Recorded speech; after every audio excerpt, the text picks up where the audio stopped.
Berawal dari Kabupaten Samosir,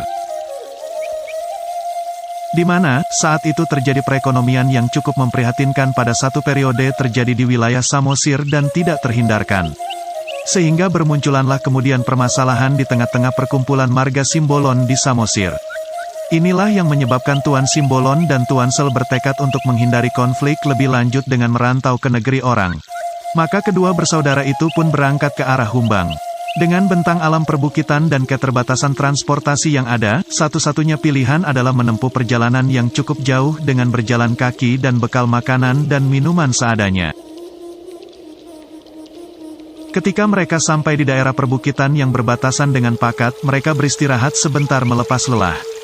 Sembari duduk, mereka pun saling menguatkan dan memberi penghiburan satu sama lain supaya tidak berputus asa dalam pelarian mereka.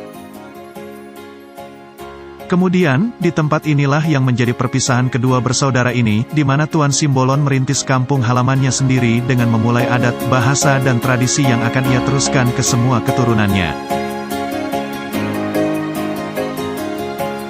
Akan tetapi Tuan Sel akan tetap meneruskan tradisi yang dibawa dari Bonapasogit atau asal leluhurnya. Itulah yang akan ia teruskan juga ke keturunannya nantinya. Setelah berbicara dari hati ke hati, mereka pun berpisah. Tuan Sel melanjutkan perjalanan ke arah Barus Lobu Dalong. Kelak keturunan dari Tuan Sel inilah yang kembali secara perlahan lewat beberapa generasi ke Huta Siambaton, Pusuk dan Sorkam. Tuan Simbolon pun berangkat ke arah Ritua dan terus menyusuri daerah itu ke pelosok Parlilitan. Daerah terpelosok inilah yang kemudian disebut Sionom Hudon hingga hari ini.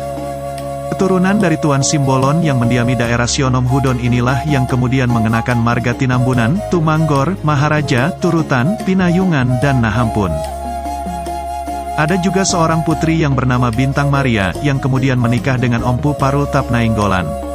Keturunan dari Ompu Parultap dan Bintang Maria inilah yang kemudian mengenakan marga Mahulae dan Buaton.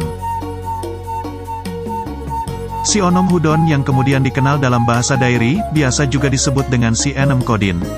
Yang artinya, 6 bersaudara makan dalam satu priuk. Atau dulu dikenal makan dalam satu daun tumbuhan.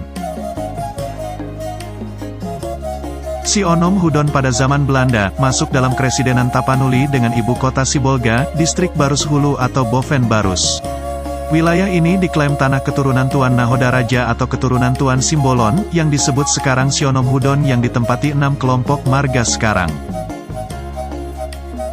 Namun, sebenarnya Tuan Nahodaraja memiliki 8 keturunan yaitu, 1. Simbuyak-buyak, orang yang tidak memiliki tulang belakang dan orang sakti. 2. Si Tambun yang menjadi marga Tinambunan. 3. Si Tanggor yang menjadi marga Tumanggor. 4. Si Raja yang menjadi marga Maharaja. 5. Si Turut yang menjadi marga Turutan. 6. Si Payung yang menjadi marga Pinayungan. 7. Si Ampun yang menjadi marga Nahampun. 8. Si Bintang Maria atau Putri menikah dengan Datu Parulas Nainggolan dan keturunannya ada 3 yaitu, 1. Marga Pusuk. 2. Marga Buaton. 3. Marga Mahulae. Tanah wilayah Sionom Hudon mulai zaman Belanda diakui secara sah yang dipimpin seorang Raja Ihutan yang harus dipatuhi. Raja Ihutan ini dipilih oleh raja-raja kampung dan dilantik oleh pemerintah Belanda dan bertanggung jawab langsung ke pemerintah Belanda, distrik Barus Hulu yang berpusat di Barus. Seiring zaman telah berganti, namun Sionom Hudon tetap ada dalam pemerintahan sekarang yang menjadi Kabupaten Humbang Hasundutan, dan terdiri dari 8 kepala desa yaitu, 1. Desa Sionom Hudon Timur I 2. Desa Sionom Hudon Timur 2. 3. Desa Sionom Hudon Selatan. 4. Desa Sionom Hudon Utara. 5. Desa Sionom Hudon Tonga. 6. Desa Sionom Hudon Julu. 7. Desa Sionom Hudon 7. 8. Desa Sibulbulon. Sionom Hudon merupakan ulayat keturunan Tuan Nahodaraja yang sekarang ditempati 6 marga.